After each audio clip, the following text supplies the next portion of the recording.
काम भी नहीं। कावेरी जी ने अपनी बेटियों से कहा कि वो प्रेगनेंसी का बहाना बनाकर अपने पतियों को सबक सिखाए। अब सुनिए आगे। मम्मी, आपने जैसा कहा था हमने वैसा ही किया, लेकिन देखिए ना, विवेक का हाल तो वैसा का वैसा ही है। घर में ना सुबह का नाश्ता बनता है और ना खाना। नौकरी पर जाने की बात करूं तो खाने को दौड़ते हैं मुझे। हाँ मम्मी, मैंने भी सुमित को कितनी बार कहा कि अगर नौकरी नहीं करनी तो कोई छोटी सी दुकान ही खोल लो, घर का खर्चा कैसे चलेगा। देखो दोपहर के 12 बजने आए और जनाब अभी तक सो रहे हैं। हाँ मम्मी, ईशा और सुहाना ठीक कहती हैं। अविनाश का भी यही हाल है। जब मैंने अपनी प्रेगनेंसी के बारे में कहा तो मुझसे कहने लगा, अरे दूसरी लड़कियां तो 9-9 महीने तक नौकरी करती है, बस डिलीवरी के टाइम छुट्टी लेती है।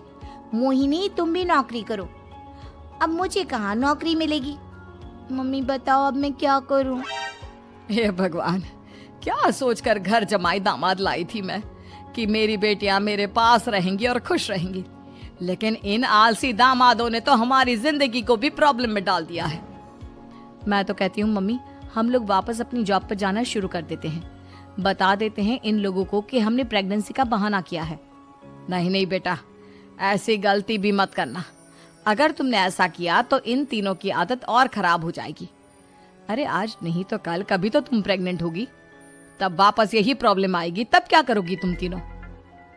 हाँ मम्मी, आपकी बात तो बिल्कुल सही है। इन लोगों को तो सुधारना ही पड़ेगा। लेकिन कैसे? अपने बच्चों के आने की खबर सुनकर भी इन लोगों पर कोई असर नहीं हो रहा।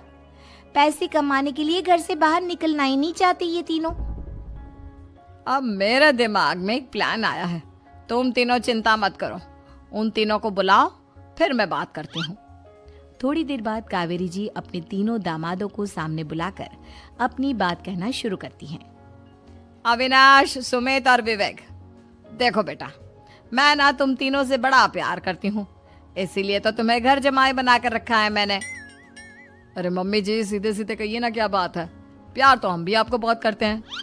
अरे मम्मी जी, आपकी इज्जत भी बहुत करते हैं। अरे भाई, आपके जैसी सास और कमाने वाली बीवी सबको मिलती है क्या? हाँ मम्मी, विवेक और सुमित ठीक कह रहे हैं। आपकी बेटी से शादी करके मेरी तो जिंदगी ही अच्छी हो गई है। जानती हूँ मैं, और ये भी जानती हूँ कि तुम तीनों अपने अपनी बीवियों से बहुत प्यार करते हो। बेटा, बात ऐसी है कि हमारे कुल गुरु ने कहा है कि प्रेग्नेंट होने के बाद मेरी तीनों बेटियां शुरू के 4 महीने हमारे गांव में जाकर रहेगी, जहां मेरे चाचा जी रहते हैं। अरे लेकिन क्यों मम्मी, गांव में जाकर रहने की क्या जरूरत है इन तीनों को? वो क्या है ना बेटा, हमारे परिवार को एक श्राप है। अगर मेरी बेटियों ने यहाँ पर बच्चा पैदा करने की कोशिश की तो उनके बच्चों को कुछ भी हो सकता है। इसलिए अब से लेकर 4 महीने पूरे होने तक इन्हें गांव वाले घर में रहना पड़ेगा। हाँ तो इसमें प्रॉब्लम क्या है मम्मी जी? हम भी वहाँ जाकर रहेंगे, पिकनिक मनाएंगे। अरे भाई, बीवी जहाँ हम भी वहाँ। हाँ यार, आइडिया तो बहुत अच्छा है। शहर की जिंदगी में रह रहकर परेशान हो चुके हैं, अब कुछ दिन गांव में बिताएंगे। तुम लोग समझने की कोशिश क्यों नहीं करते? तुम में से कोई भी वहां नहीं जा सकता, और मैं यहाँ रहूंगी ना तुम तीनों के साथ। 4 महीने की तो बात है, उसके बाद ये तीनों ही लौट कर आ जाएंगी। ठीक है मम्मी जी, अब हमारे बच्चों का सवाल है तो ये तो करना ही पड़ेगा।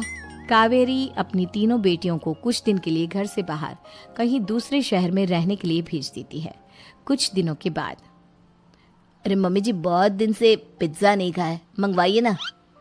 क्या बताऊं बेटा, पहले तो बेटियां खर्चा दे देती थी क्योंकि उनकी नौकरी थी, लेकिन अब तो मेरे पास पैसे ही नहीं बचे। थोड़े बहुत पैसे हैं जो बच्चों की डिलीवरी में काम आएंगे।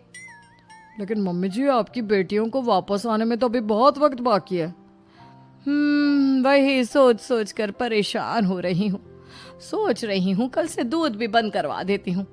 अब दूध वाले को देने के लिए पैसे भी तो नहीं है ना। अरे नहीं नहीं मम्मी जी, अगर दूध भी बंद करवा दोगी तो मुझे चाय कहाँ से मिलेगी? और चाय के बिना मैं तो मर ही जाऊंगा। क्या करूं बेटा, इसके अलावा हमारे पास कोई ऑप्शन नहीं है। मेरे पास पैसे ही नहीं बचे। इस तरह कावेरी जी धीरे धीरे अपने तीनों दामादों को पैसे देना बंद कर देती हैं और घर में खाने पीने की चीजें लाना भी बंद कर देती है। अब वो तीनों बुरी तरह से परेशान होने लगे थे और इसलिए एक दिन तीनों प्लान करके घर से बाहर निकलते हैं और बाजार में जाने के बाद, यार अच्छा खाना खाए हुए कितने दिन हो गए, पता नहीं कब अच्छा खाना मिलेगा। हमारी बीवियों के जाने के बाद तो हमारी हालत भिखारियों जैसी हो गई है यार। कुछ भी हो, मुझे तो आज पिज्ज़ा खाना ही खाना है। जेब में 1 रुपया नहीं है और पिज्जा खाएगा, कहाँ से आएंगे पैसे?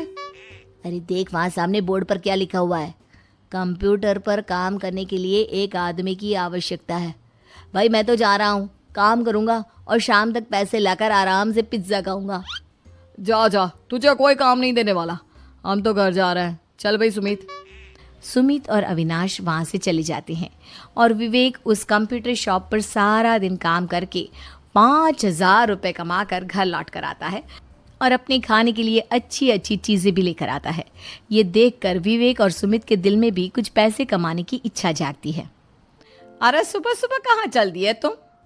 मम्मी जी एक बहुत अच्छी जगह मिली है, कंप्यूटर पर काम करने के 5,000 मिले थे कल मुझे। अगर रोज़ काम करूँगा तो पूरे 40,000 की तनख्वाह। अरे वाह, ये तो बहुत अच्छी बात है दामाद जी, आपको जाना ही चाहिए। सुमित और अविनाश विवेक को इस तरह तरक्की करते देखकर परेशान हो जाते हैं और वो दोनों भी काम की तलाश में निकल पड़ते हैं।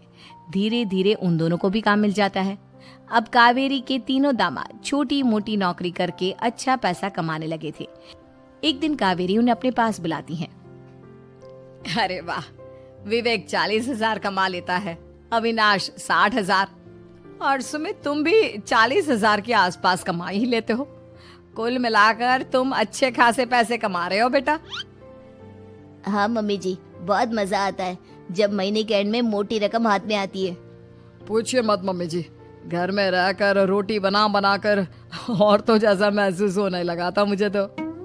हाँ बेटा, तुम तीनों की बात तो बिल्कुल ठीक है। और जानते हो, अब तुम तीनों की पत्नियां भी वापस लौट कर आने वाली है।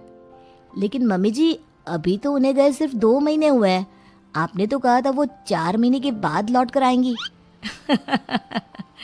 ऐसा कुछ नहीं है बेटा, मैं सिर्फ तुम तीनों को सबक सिखाना चाहती थी कि आदमी घर में बैठकर बीवी की कमाई खाता हुआ अच्छा नहीं लगता। इस दुनिया में हर इंसान को मेहनत करनी चाहिए, काम करना चाहिए, चाहे वो औरत हो या आदमी, ताकि अपने परिवार को संभाल सके। कावेरी की बात सुनकर उन तीनों को अपनी गलती का एहसास होता है और कावेरी उन्हें सच बता देती है कि ईशा, सुहाना और मोहिनी शहर में ही कहीं दूसरी जगह रह रहे थे। शाम के वक्त उन तीनों की पत्नियां लौट कर आ जाती है और कावेरी जी का परिवार एक खुशहाल परिवार की तरह रहने लगता है।